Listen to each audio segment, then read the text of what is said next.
A United Nations War Crimes Tribunal has controversially acquitted a Serbian ultranationalist leader over atrocities committed in the Balkans back in the 1990s. The court said Vojislav Šešel's plan to create a greater Serbia was a political and not a criminal plan. But Croatians have reacted with disbelief, and one of the three judges has dissented strongly from the majority decision. Anne Barker reports. The War Crimes Tribunal has outraged those who felt the case against the radical Serb leader Vojislav Šešel was open and shut. After all, there was no dispute it was his men who carried out the crimes, and prosecutors were seeking a 28-year sentence. But in the end, a three-judge panel, in a majority decision, acquitted him on all 9 charges. The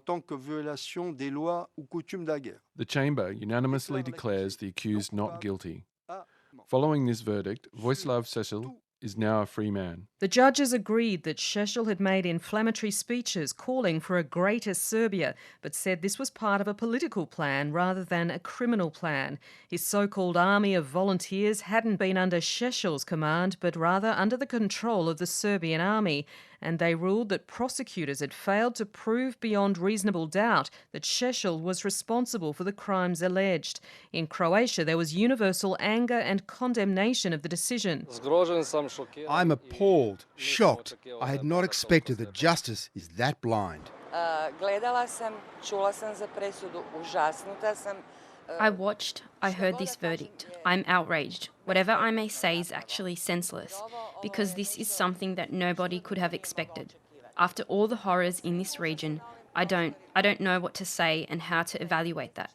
I think that court has long since lost its credibility, and with this, even the little bit that remained, it is insignificant. The prosecution had alleged that Šešel, now 61, clearly orchestrated the murders of Croat, Muslim and other non-Serb civilians, as well as the forced deportations of tens of thousands of people from large areas of Bosnia-Herzegovina.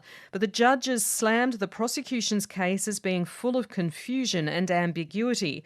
Croatia's Prime Minister Tihomir Orešković says the verdict is shameful. For the Hague Tribunal, this verdict is a defeat for the prosecution. This man, we all know, I'm here in Vukovar today, the evil he did and who showed no remorse at all, not then and not now. But Serbs have widely welcomed the decision and upheld Šešel's innocence. Šešel has done nothing.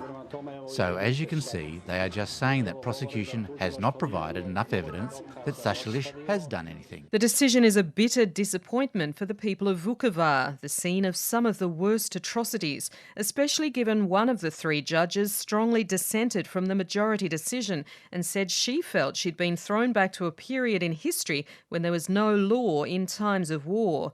Even Serbs, including journalist Ljubica Gojgic, believe the decision will do nothing to help reconciliation. I've been reporting from the Hague Tribunal for 10 years, and my impression is that the Hague Tribunal does not contribute to the process of reconciliation. Šešel was held in custody in The Hague for 11 years, but released when he was diagnosed with cancer.